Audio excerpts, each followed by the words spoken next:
Bienvenue mes amis. Je vais vous raconter une histoire, l'histoire la plus longue de l'humanité. Une histoire qui est loin d'être terminée. Tout a commencé par la contemplation de notre merveilleux univers. Qui n'est pas fasciné par l'observation du ciel étoilé? Vous ne vous demandez jamais ce qu'il y a là-haut? Quelle est notre place dans le cosmos? Depuis l'aube des temps, nous nous posons toutes ces questions. C'est pour y répondre qu'est née la première des sciences, l'astronomie. La connaissance humaine est le reflet de l'histoire de cette science. Certaines étapes du développement de l'astronomie constituent de véritables jalons qui ont influencé tous les domaines du savoir. Nombreux ont été ceux qui ont contribué à la développer et, en toute humilité, je suis l'une de ces personnes.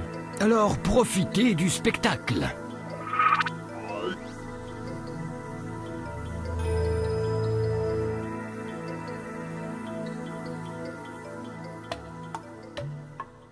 À l'époque préhistorique, nos ancêtres contemplaient le lever et le coucher du soleil qui apparaissait à l'horizon comme une goutte de liquide au milieu de magnifiques nuages rouges.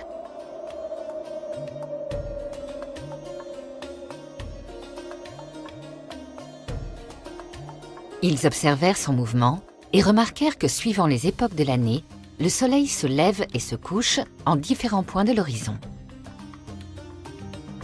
Au printemps, il se lève à l'est et se couche à l'ouest.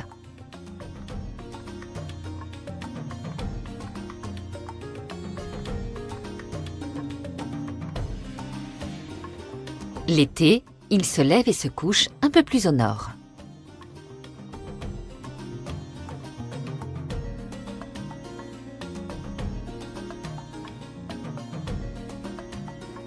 En automne, à nouveau, il se lève à l'est et se couche à l'ouest.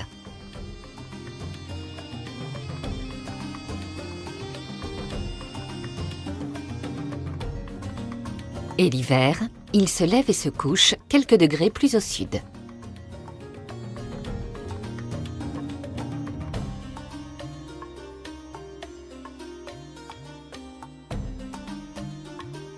Pour enregistrer ces mouvements, ils construisirent des observatoires qui restent aujourd'hui des monuments extraordinaires, comme celui de Stonehenge en Grande-Bretagne.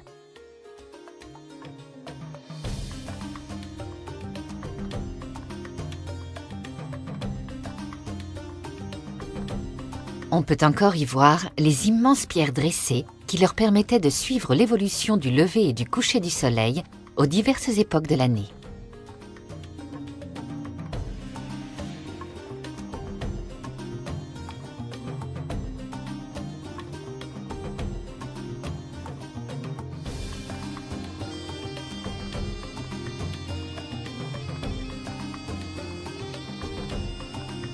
Au Pérou, l'Intihuatana, à Machu Picchu, est une structure monolithique utilisée jadis pour prévoir ou déterminer les solstices et les équinoxes, c'est-à-dire les saisons et par conséquent les époques des semailles et des moissons.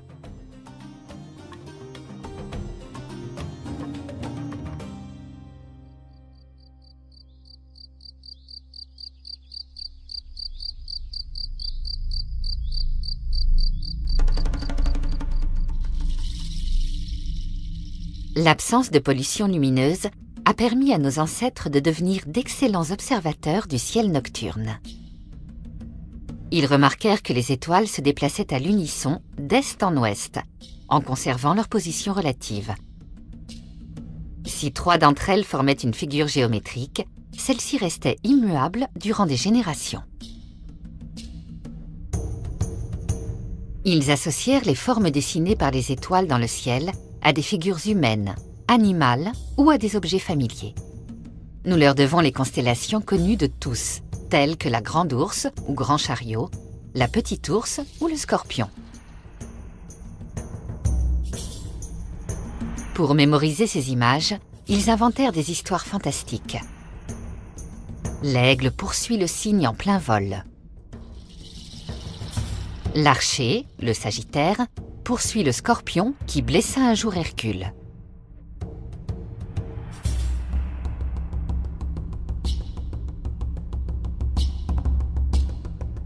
Mais le ciel n'était pas seulement une source d'histoire imaginaire. Il avait pour nos ancêtres une utilité pratique. Ils avaient remarqué, par exemple, que l'étoile la plus lumineuse de la Petite Ourse reste à la même place toute la nuit. Ils l'utilisèrent donc comme point de repère pour s'orienter. Nous l'appelons aujourd'hui Polaris, ou étoile polaire, parce qu'elle nous indique toujours le pôle Nord. Au cours de leurs observations nocturnes, ils firent une découverte incroyable. Quelques-uns de ces points lumineux ne conservent pas leur position. Ils se déplacent à travers le ciel, passant d'une constellation à l'autre au fil de l'année. Les anciens Grecs les appelèrent planètes, ce qui signifie errantes, en raison de leurs imprévisibles trajectoires parmi les étoiles. Dans cette liberté de mouvement, les anciens virent un pouvoir divin. Ils attribuèrent donc à ces objets célestes les noms de leurs divinités. Par exemple, Mars, dieu de la guerre, Saturne, dieu du temps, ou Jupiter, chef des dieux, en raison de son immense taille.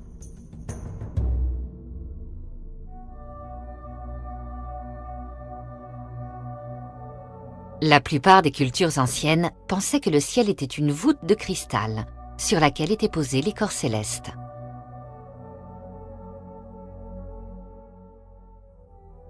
Les étoiles étaient censées y être solidement fixées, tandis que le Soleil, la Lune et les planètes se déplaçaient le long d'une bande appelée zodiaque, comme les véhicules se déplacent sur une autoroute.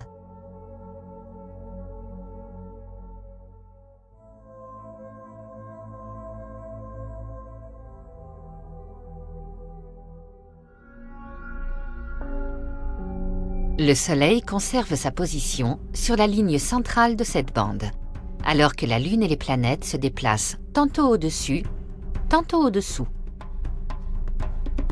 Outre ce mouvement sinueux, il arrive que les planètes effectuent un étrange demi-tour et avancent dans la direction opposée. De nombreux penseurs se sont creusés la cervelle pour trouver la cause de ce phénomène étrange, jusqu'à ce que les astronomes grecs trouvent enfin une interprétation ingénieuse.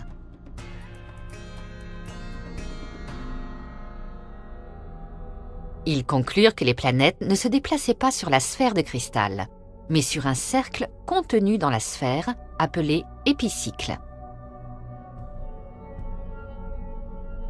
Les planètes se trouvent ainsi parfois hors de la sphère, se déplaçant dans le même sens que les étoiles, et parfois à l'intérieur de celle-ci, se déplaçant en sens contraire. La théorie géocentrique des épicycles était si complète qu'elle permettait de calculer à l'avance la position des planètes à toute époque de l'année.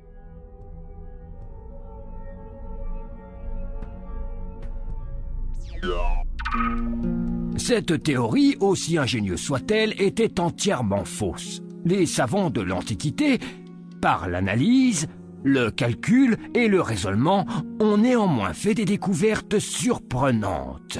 Par exemple, au IIIe siècle avant notre ère, Ératosthène réussit à mesurer avec une certaine exactitude le diamètre de la Terre, sans aucun moyen technologique, et cela sans sortir même d'Égypte. Il y est parvenu en mesurant l'ombre d'un piquet planté dans le sol à Alexandrie, sachant qu'exactement à la même heure, dans une ville plus au sud, aucune ombre n'était projetée par le même piquet. Ah, qui ne souhaiterait pas être aussi intelligent que cet homme ?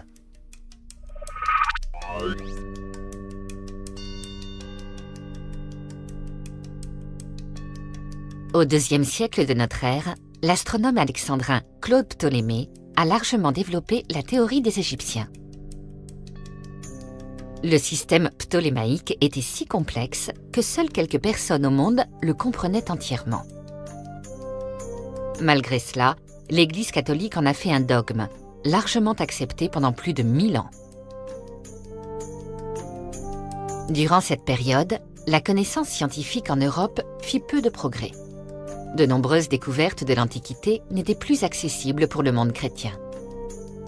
Les connaissances astronomiques des anciens babyloniens, égyptiens et grecs furent recueillis par les Arabes qui inventèrent des instruments, comme l'astrolabe.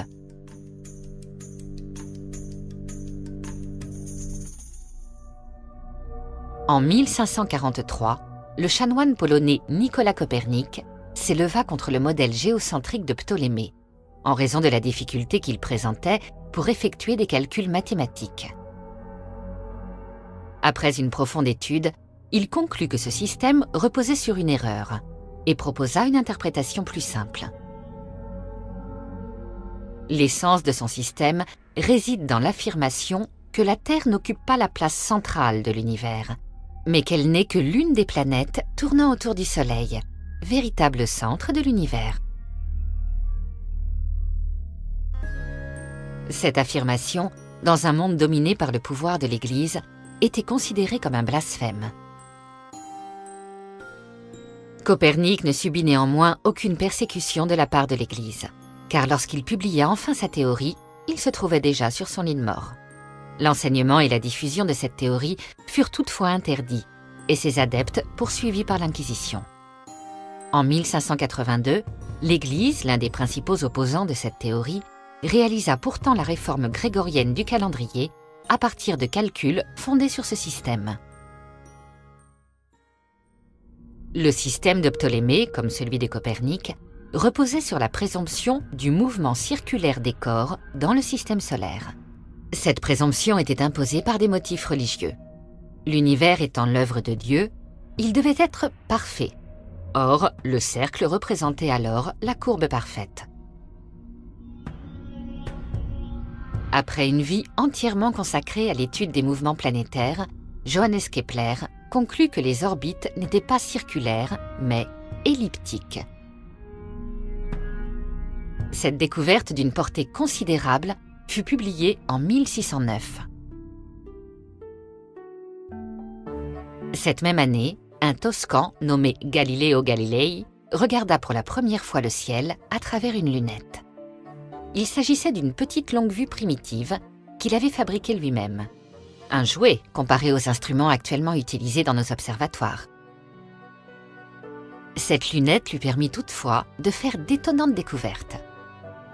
Galilée eut la surprise de voir la surface de la Lune parsemée de cratères, de montagnes, de vallées et de falaises, et il parvint à calculer l'altitude des sommets les plus élevés à partir de la longueur de leur ombre projetée sur la surface. Il découvrit que Vénus avait des phases, comme la Lune, mais dont les formes étaient explicables par la théorie de Copernic, et non par la théorie géocentrique de Ptolémée. Il observa aussi 4 satellites en orbite autour de Jupiter, comme les planètes tournent autour du Soleil. Les plus proches effectuant leur révolution en un temps plus court que les plus éloignés.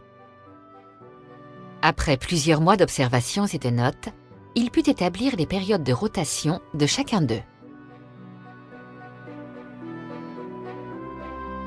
S'il ne put discerner les anneaux de Saturne à l'aide de son instrument rudimentaire, il établit que cette planète n'était pas une simple sphère comme les autres, ouvrant la voie aux observateurs ultérieurs qui décrivirent précisément son extraordinaire système d'anneaux.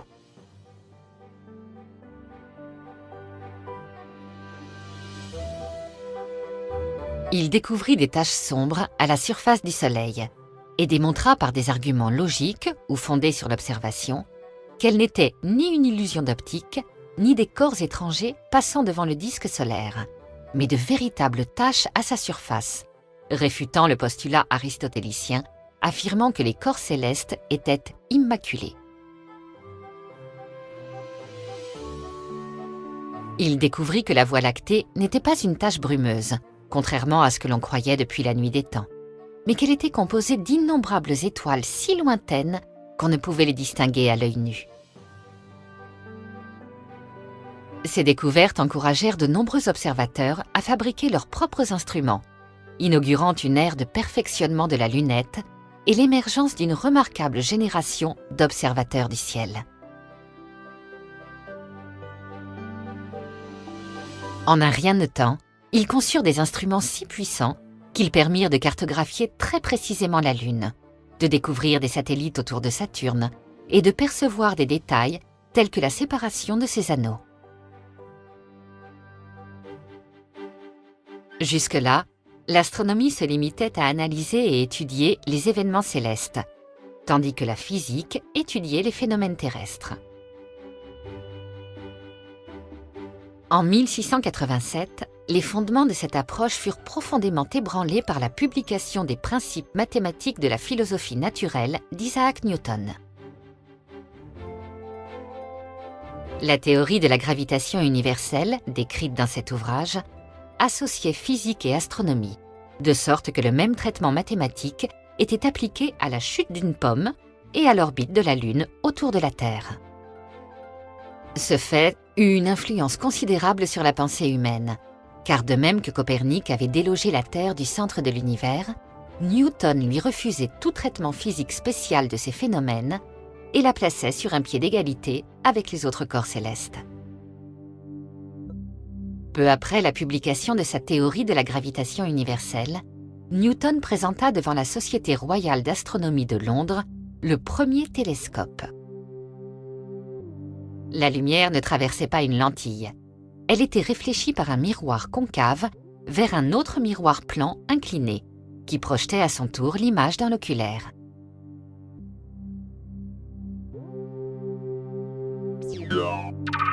Cette avancée était très importante dans la mesure où elle permit de fabriquer progressivement des télescopes plus grands et plus efficaces.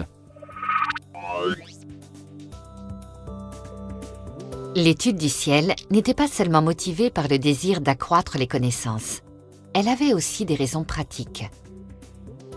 L'observatoire de Greenwich, par exemple, fut fondé en 1675 pour développer une méthode astronomique permettant aux marins de calculer la longitude, c'est-à-dire leur position par rapport au méridien.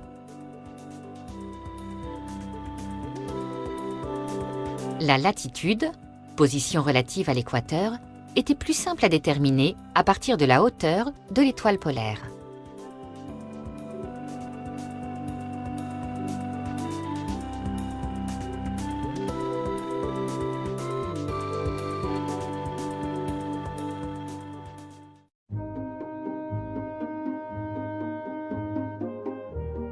Au milieu du XVIIIe siècle, l'observation des étoiles devint une mode. Compte tenu des limites de l'œil humain, il fut nécessaire d'inventer des instruments de plus en plus grands. Cela suscita une explosion de la production des télescopes à miroir. Les premiers étaient encombrants et se manipulaient comme des navires à voile, à l'aide de poulies, harnais, cordes et de nombreux hommes pour les actionner. Avec un télescope à miroir de sa propre fabrication, William Herschel commença à étudier la disposition des étoiles dans le ciel et conclut que la Voie lactée avait la forme d'un disque extrêmement dense en son centre et s'affinant graduellement vers sa périphérie. Au cours de ses recherches, Herschel fit une découverte inattendue. Il pensa tout d'abord qu'il s'agissait d'une comète. Mais en calculant son orbite, il comprit qu'il avait découvert une nouvelle planète. Il la baptisa Uranus. Cette découverte, grâce à un télescope, fut l'un des plus grands événements de l'histoire de l'astronomie, car personne n'avait jamais rien découvert de tel. De nouveaux instruments, toujours plus puissants, et de nouvelles techniques d'observation virent le jour, accompagnant l'irrépressible succès de l'astronomie. L'avènement de la photographie au milieu du XIXe siècle représenta une autre avancée. Le ciel pouvait désormais être décrit de manière bien plus objective. Il ne dépendait plus de la fantaisie de l'observateur, ni de son talent de dessinateur. D'éblouissantes images des corps célestes furent prises pour la première fois. Et plus important, l'invention de nouvelles techniques photographiques conduisit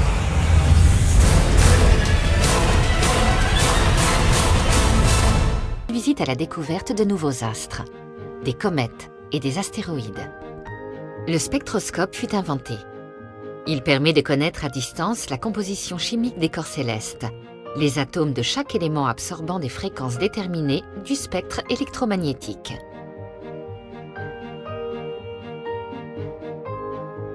L'utilisation de cette technique conduisit à la découverte de l'élément hélium, qui doit son nom au dieu grec du soleil, parce qu'il fut détecté pour la première fois dans les couches extérieures de notre étoile.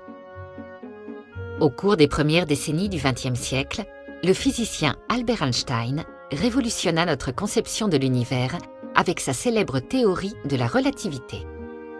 Pour Newton, l'espace et le temps étaient deux constantes formant un système immuable de référence dans lequel s'insèrent tous les événements. Einstein démontra que le temps et l'espace ne sont en réalité qu'une unité indivisible. Le continuum espace-temps qui peut se dilater ou se contracter, la seule constante étant la vitesse de la lumière. En outre, il déclara que la gravité n'était pas une force agissant entre les corps, comme l'avait prétendu Newton, mais la conséquence de la déformation de l'espace due à la présence de la masse. À l'échelle humaine et planétaire, la théorie de Newton, tout comme la mienne, offre des résultats équivalents. Mais ce n'est pas le cas dans d'autres domaines. En ce qui concerne les trous noirs, ou à l'échelle subatomique, nous avons découvert que la mécanique de Newton ne peut expliquer les phénomènes incroyables que nous observons dans l'espace.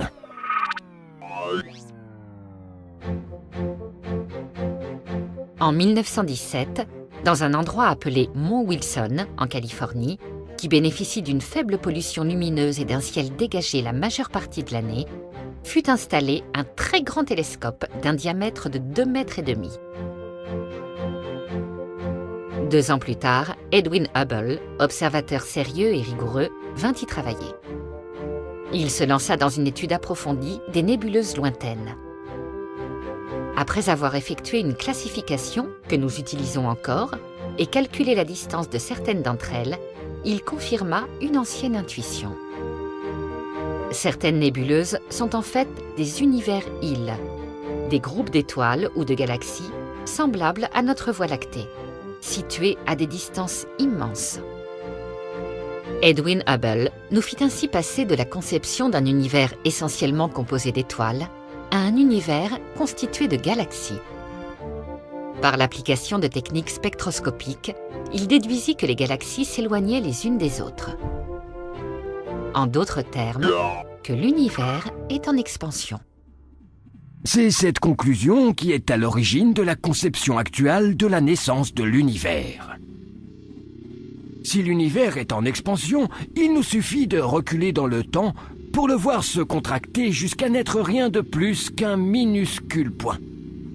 Ce point est le début de toute chose, le Big Bang, le moment où sont nés l'espace et le temps.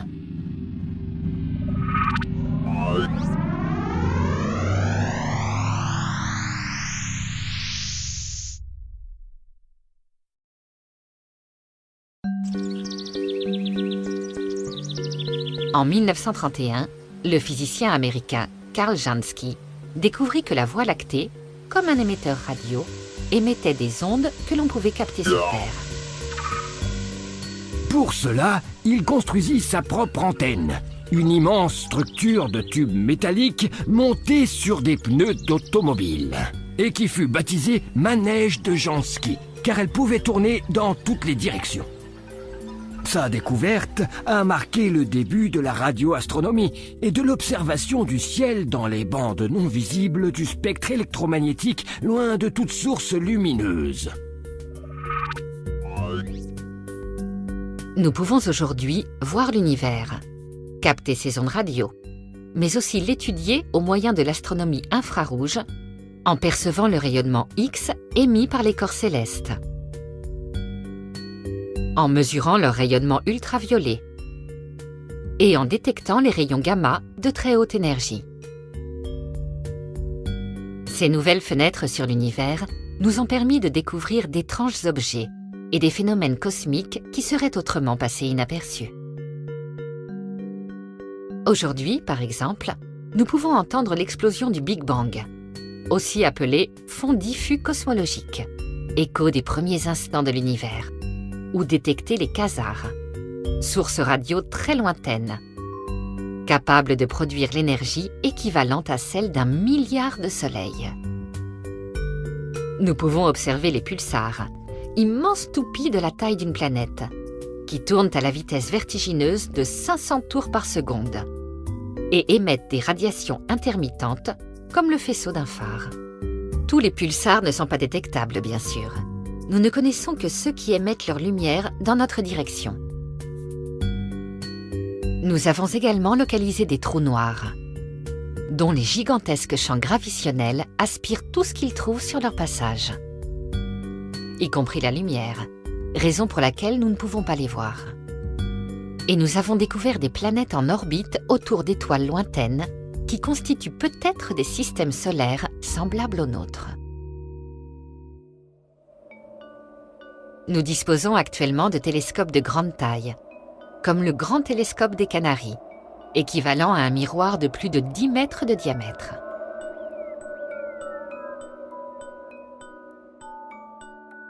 Grâce à la précision de l'informatique, nous pouvons obtenir une image unique à partir de plusieurs télescopes séparés, comme à l'Observatoire européen austral, au Chili, où la lumière provenant de 4 télescopes de 8 mètres est acheminée par un système de tunnels et de miroirs pour former une seule image, aussi nette que celle d'un unique télescope bien plus grand.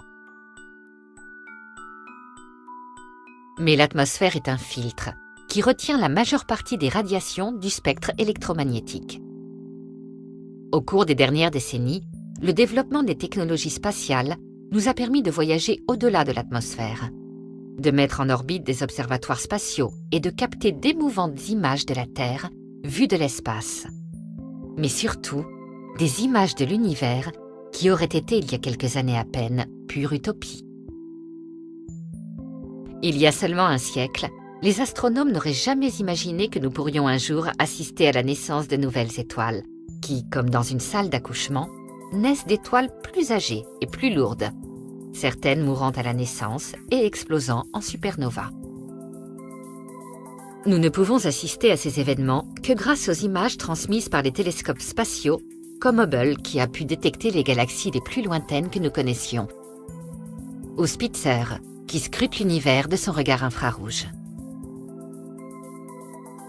Il y a 100 ans, personne n'aurait pu se douter non plus que nous pourrions voir le cœur de notre galaxie en perçant le bouclier opaque de poussière cosmique et y découvrir un trou noir entouré de gaz à des températures de plus de 20 millions de degrés. Nous le devons à une radiographie du ciel prise par le télescope XMM Newton, placé en orbite autour de la Terre. Très chers amis, beaucoup de temps a passé entre le jour où Galilée a regardé pour la première fois à travers sa lunette en 1609 et aujourd'hui. Nos instruments ont énormément progressé. Mais à l'avenir, quel télescope utiliserons-nous pour regarder le firmament? Et que nous permettront-ils de voir? Plusieurs projets sont déjà en cours pour la prochaine génération de télescopes, dont les dimensions seront réellement impressionnantes. Imaginons un miroir de 30 mètres de diamètre, 3 fois plus grand que le plus grand existant actuellement. Ce n'est pas un rêve. Il s'agit du TMT, le télescope de 30 mètres, projet conçu et développé par plusieurs universités des États-Unis et du Canada, qui devrait entrer en service en 2018. Le ELT, télescope extrêmement large, est un projet européen encore plus important, avec son miroir principal mesurant 42 mètres de diamètre, et qui devrait entrer en service à la même période que le TMT.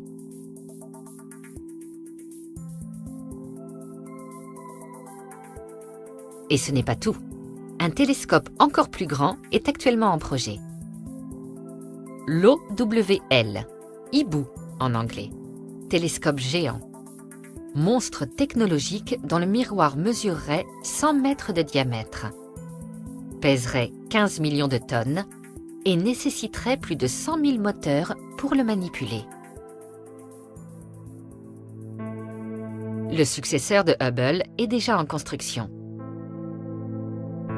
Le télescope James Webb disposera d'un miroir 3 fois plus grand que son prédécesseur et tournera autour de la Terre à une distance de plus d'1,5 million de kilomètres. Avec les instruments dont nous disposons, nous sommes parvenus à détecter des explosions correspondant à l'éclat de millions d'étoiles dans des galaxies lointaines. Elles sont si éloignées que la lumière intense qu'elles émettent peut mettre plusieurs milliards d'années pour atteindre la Terre. Cela signifie que ce que nous voyons actuellement est arrivé dans un très lointain passé. À l'avenir, les astronomes espèrent que leurs instruments leur permettront de voir des objets encore plus lointains, situés aux confins de l'univers, c'est-à-dire d'assister à la naissance de l'univers qui s'est produite il y a environ 14 milliards d'années. Ils espèrent aussi, bien sûr, observer en détail des événements se produisant sur les planètes d'autres soleils, dont nous ne connaissons pour le moment l'existence qu'indirectement. Et peut-être un jour, sur l'une de ces lointaines planètes, pourrons-nous découvrir une certaine forme de vie, voire, qui sait, une vie intelligente, les habitants d'autres mondes, compagnons de voyage dans notre vaste et merveilleux univers.